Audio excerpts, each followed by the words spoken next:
ಈ ರೀತಿ ಕೊತ್ತಂಬರಿ ಸೊಪ್ಪನ್ನು ತೊಗೊಂಡು ಬಂದಾಗ ಇದನ್ನು ನಾವು ಫ್ರಿಜ್ಜಲ್ಲಿ ಅಥವಾ ಔಟ್ಸೈಡ್ ಸ್ಟೋರ್ ಮಾಡಿದಾಗ ಒನ್ ಡೇ ಆದರೂ ಫ್ರೆಶ್ ಇರುತ್ತೆ. ನಂತರ ಇದು ಬೇಗನೆ ಬಾಡೋಗ್ತಾ ಇರುತ್ತೆ.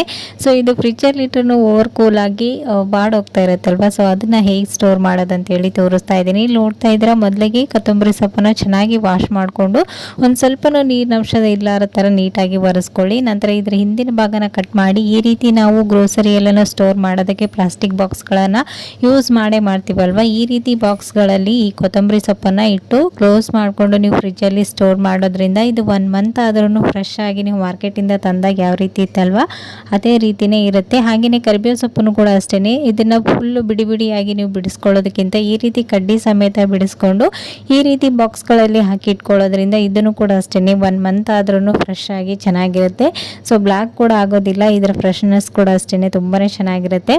ಸೊ ಇಲ್ಲಿ ನೋಡ್ತಾ ಇರ್ಬೋದು ನೀವು, ಹೇರ್ ಕಂಟೈನರ್ ಬಾಕ್ಸ್ಗಳಿಲ್ಲ ಅಂತಂದರೆ ಈ ರೀತಿ ಬಾಕ್ಸ್ಗಳಲ್ಲಿನೇ ನೀವು ಮೆಣಸಿನ್ಕಾಯಿ ಆಗಿರ್ಬೋದು, ಈ ರೀತಿ ಕೊತ್ತಂಬರಿ ಸೊಪ್ಪು, ಕರಿಬೇವು ಸೊಪ್ಪನ್ನು ಫ್ರಿಜ್ಜಲ್ಲಿ ಸ್ಟೋರ್ ಮಾಡೋದ್ರಿಂದ ಆದಷ್ಟು ನೀವು ವೆಜಿಟೇಬಲ್ಸ್ಗಳು ಓವರ್ ಕೂಲಾಗಿ ಒಂದೊಂದ್ಸರಿ ಜಾಸ್ತಿ ವೆಜಿಟೇಬಲ್ಸೇ ಹಾಳಾಗ್ತಾ ಇರುತ್ತೆ. ಸೊ ಅದನ್ನು ನೀವು ಕಂಪ್ಲೀಟಾಗಿ ಅವಾಯ್ಡ್ ಮಾಡ್ಬೋದು. ಈ ಒಂದು ಟಿಪ್ಸ್ ಕೂಡ ಖಂಡಿತ ಯೂಸ್ಫುಲ್ ಆಗುತ್ತೆ. ಒಂದ್ಸರಿ ಟ್ರೈ ಮಾಡಿ ನೋಡಿ, ಓಕೆನಾ.